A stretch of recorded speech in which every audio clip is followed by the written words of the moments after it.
As the night shift sergeant for a small police department, I had settled into a routine that was as predictable as a ticking clock on my desk. I worked from Sunday through Wednesday, and my shifts were pretty quiet. Each night began with a mandatory jail inspection performed by the on-duty supervisor, a task approached with a sense of duty, but little enthusiasm. One night, after shift briefing, I stepped into the jail to perform the inspection. The fluorescent lights flickered overhead, buzzing softly, casting shadows along the cold concrete corridor. I moved from cell to cell, checking each one individually and cross-referencing our system. The jail was empty, completely empty. I was the only one in the building. The silence felt suffocating, as if the walls were closing in on me.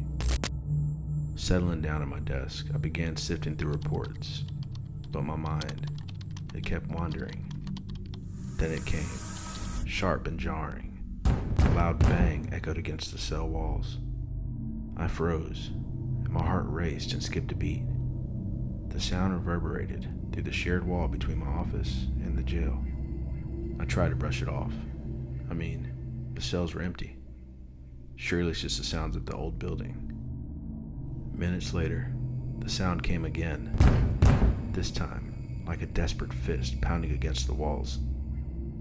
A cold chill seeped into my bones, and I could feel my breath quicken. I stood up and walked back into the jail, peering into each cell once more.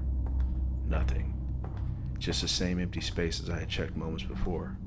Yet the air felt thicker. Shaking my head, I returned to my desk, but the gnawing feeling of unease persisted. About an hour later, an officer brought in a male suspect on an assault charge. Now, dispatch opens a jail check every hour when we had inmates, and with all my officers tied up on calls, I decided to handle it myself the following hour. When that time came, I entered the jail. I immediately went to the computer to pull up information on the new inmate. As I focused on the screen, I was startled by an unexpected sound. The inmate in cell 2 was having a full-blown conversation, laughing as if he were chatting with an old friend. Confusion washed over me. I looked around, but no one else was in sight. I double-checked our system, confirming only one male was arrested. I didn't hear anyone speaking back to him. And then, to my shock, I heard a second sound, a laughter that resonated from cell number 1, a joyful, mocking sound that echoed off the cold walls. My heart raced. I glanced nervously towards cell number 1. The memory of earlier checks flooded back. It was empty. Who was laughing? A few seconds later, I heard the inmate call out, "Hey, boss man." My pulse quickened as I made my way to the cell, peering through the small window. "What's going on?" I asked, with a steady voice.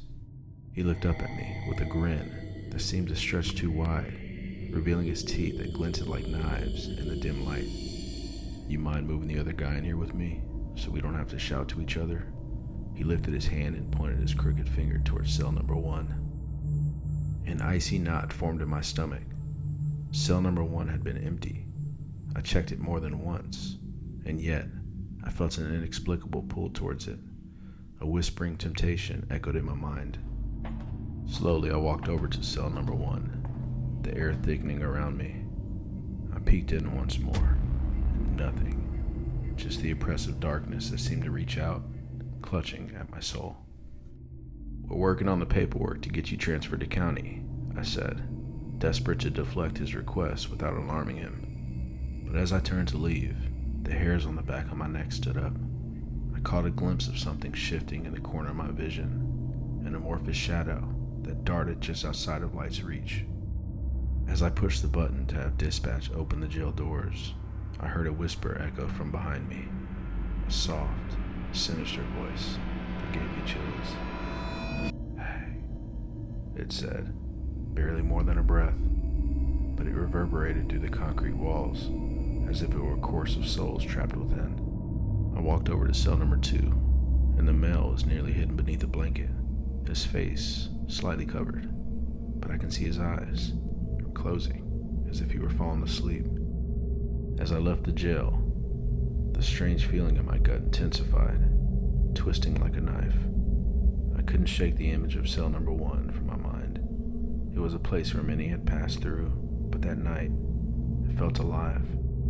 From that moment on, I swore to never put anyone inside that cell again. I understood that some doors, once opened, could never be closed.